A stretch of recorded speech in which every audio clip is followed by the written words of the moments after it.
The cafe was buzzing with the familiar sound of steaming milk, the soft clink of ceramic cups, and the steady hum of conversation from early morning patrons.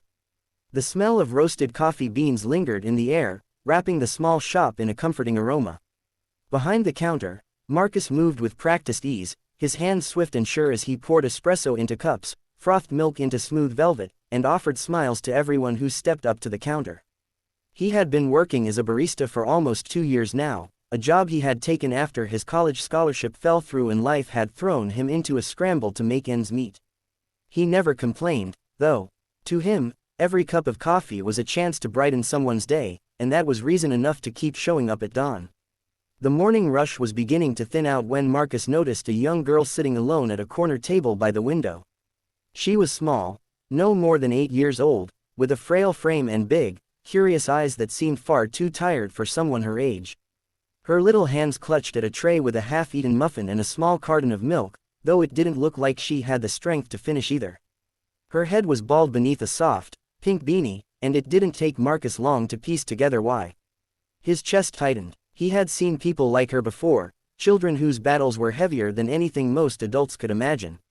He glanced around. No parent or guardian seemed to be nearby.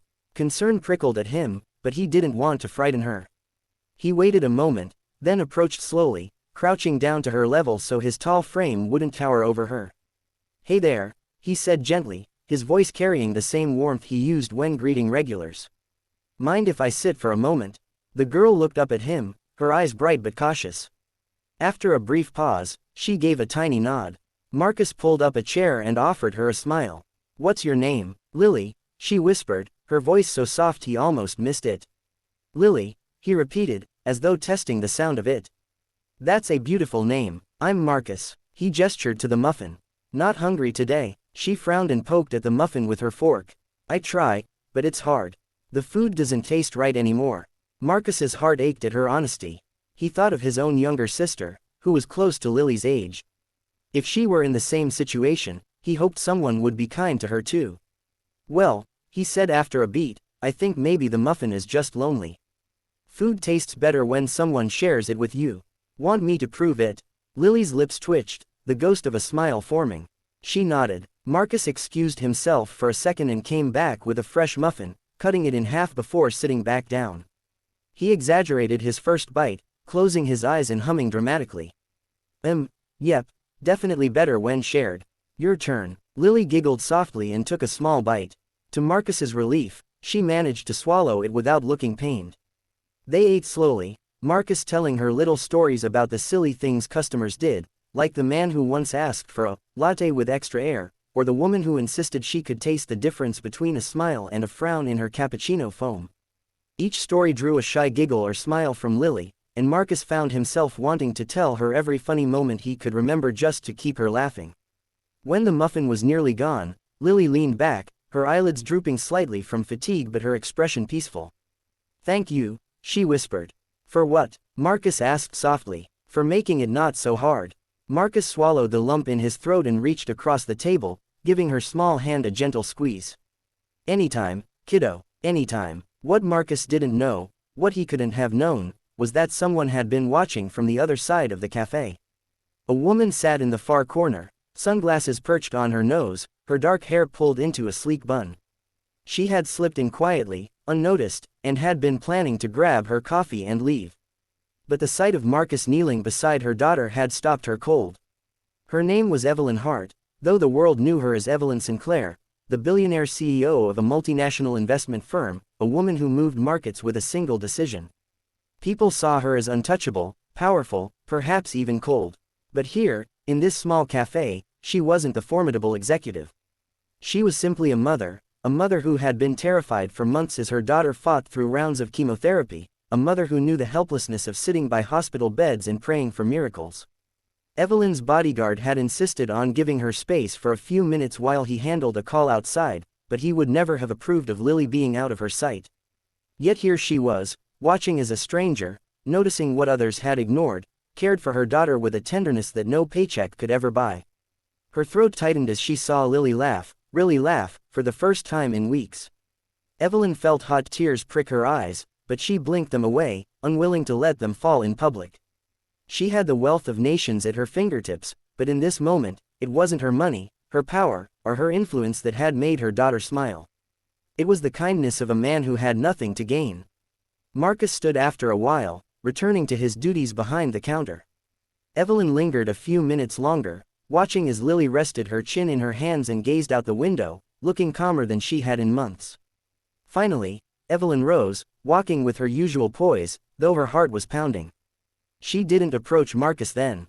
Not yet. Instead, she slipped her hand into Lily's and said, "Ready to go, sweetheart?" Lily nodded sleepily, and Evelyn guided her toward the door. But just before they stepped out, Evelyn turned back. She caught Marcus's eye from across the café. For a brief second, their gazes met, and though Marcus had no idea who she was, the look she gave him was filled with gratitude so deep it made him pause. Then she was gone, swept back into the world that knew her not as Evelyn the mother, but as Evelyn the billionaire. The next day, Marcus was working the morning shift again, yawning slightly as he polished the counter. The bell over the door chimed, and he glanced up, expecting another regular.